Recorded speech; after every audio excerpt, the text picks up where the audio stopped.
Hello everyone, welcome to the channel. My name is Frank. I'm a landscape photographer, and in this video I'm going to be sharing some 4 essential tips that I think are really important in photography.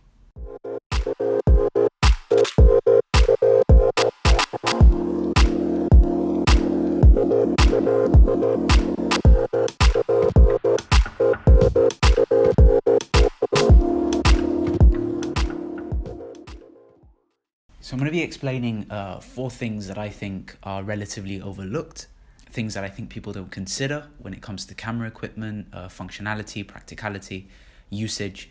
But if there's anything that you feel I might have left out, do leave in the comment section the things that you feel are most important when it comes to photography and why. So let's kick off with probably the most overlooked thing when it comes to photography, and that's the SD card you use. There are some very good SD cards out there, but there are also some equally crap ones. Some good names, some good makes for SD include Kingston, Lexar, what else? Sony, and obviously my favorite is SanDisk.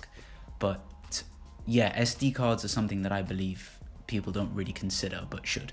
SD cards aren't just important because of the amount of memory they hold. Obviously, the more memory that you have in the SD cards, the more expensive they are, naturally. But SD cards are also important because of 2 things that a lot of people don't really consider when it comes to buying an SD card in the first place. So these 2 things are as follows. Number 1 is the read speed, and number 2 is the write speed. And let's start with the read speed. The read speed determines how long it takes for a file to open up on a device.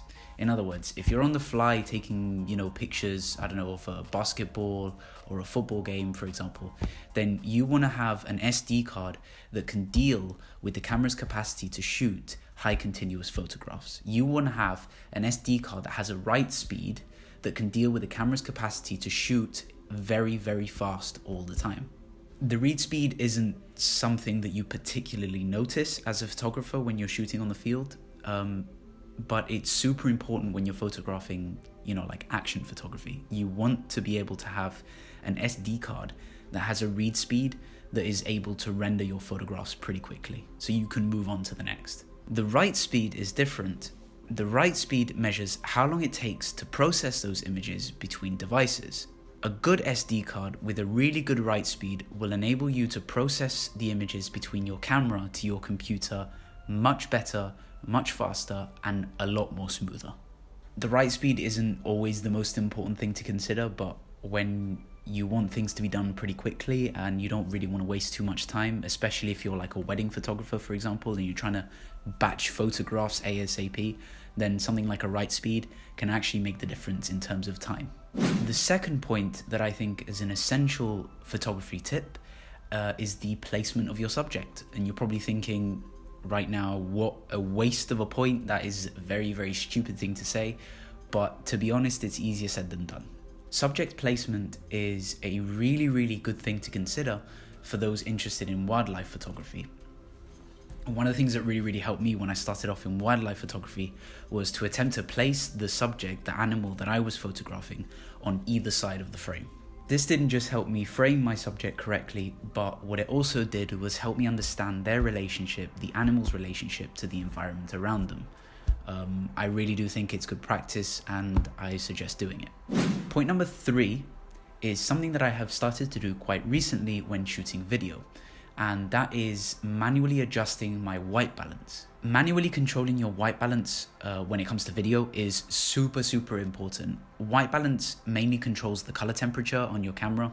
So when you have auto white balance set, what tends to happen is that you move in and out of rooms or introduce something into the frame, the color temperature changes automatically. And that's not really good when it comes to video, because you can't control that in post very well.